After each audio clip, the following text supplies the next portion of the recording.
जय श्री कृष्णा। श्रीमद् भगवत गीता के 9वें अध्याय का महात्म्य। महादेव जी कहते हैं, पार्वती, अब मैं आदरपूर्वक 9वें अध्याय के महात्म्य का वर्णन करूंगा। तुम स्थिर होकर सुनो। नर्मदा के तट पर माहिष्मती नाम की एक नगरी है। वहाँ माधव नाम के एक ब्राह्मण रहते थे, जो वेदांगों के तत्वज्ञ और समय समय पर आने वाले अतिथियों के प्रेमी थे।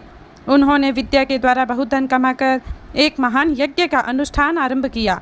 उस यज्ञ में बलि देने के लिए एक बकरा मंगाया गया। जब उसके शरीर की पूजा हो गई, तब सबको आश्चर्य में डालते हुए उस बकरे ने हंसकर उच्च स्वर से कहा, ब्राह्मण, इन बहुत से यज्ञों द्वारा क्या लाभ है? इनका फल तो नष्ट हो जाने वाला है तथा ये जन्म, जरा, मृत्यु के भी कारण है। यह सब करने पर भी मेरी जो वर्तमान दशा है, इसे देख लो। बकरे के इस अत्यंत कौतूहलजनक वचन को सुनकर यज्ञ मंडप में रहने वाले सभी लोग बहुत ही विस्मित हुए।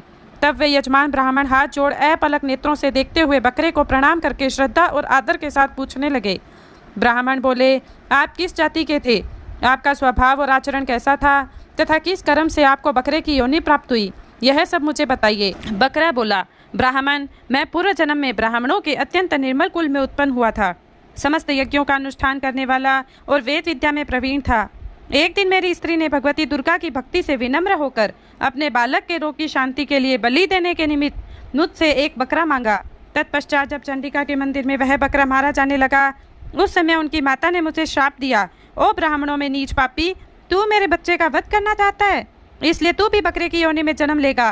द्विजश्रेष्ठ, जब मैं कालवश मृत्यु को प्राप्त होकर बकरा हुआ, यद्यपि मैं पशु योनि में पड़ा हूँ, तो भी मुझे अपने पूर्व जन्मों का स्मरण बना हुआ है। ब्राह्मण, यदि आपको सुनने की उत्कंठा हो तो मैं एक और भी आश्चर्य की बात बताता हूँ। कुरुक्षेत्र नाम का एक नगर है, जो मोक्ष प्रदान करने वाला है। वहाँ चंद्र शर्मा नामक एक सूर्यवंशी राजा राज्य करते थे। एक समय जबकि सूर्य ग्रहण लगा, राजा ने बड़ी श्रद्धा के साथ काल पुरुष का दान करने की तैयारी की।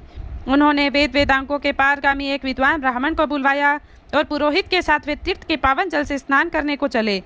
तीर्थ के पास पहुंचकर राजा ने स्नान किया और 2 वस्त्र धारण किए। फिर पवित्र एवं प्रसन्नचित होकर उन्होंने श्वेत चंदन लगाया और बगल में खड़े हुए पुरोहित का हाथ पकड़कर तत्कालोचित मनुष्यों से घिरे हुए अपने स्थान पर लौट आए। आने पर राजा ने यथोचित विधि से भक्तिपूर्वक ब्राह्मण को काल पुरुष का दान किया। तब काल पुरुष का हृदय चीरकर उसमें से एक पापात्मा चांडाल प्रकट हुआ। फिर थोड़ी देर के बाद निंदा भी चंडाली का रूप धारण करके काल पुरुष के शरीर से निकली और ब्राह्मण के पास आ गई।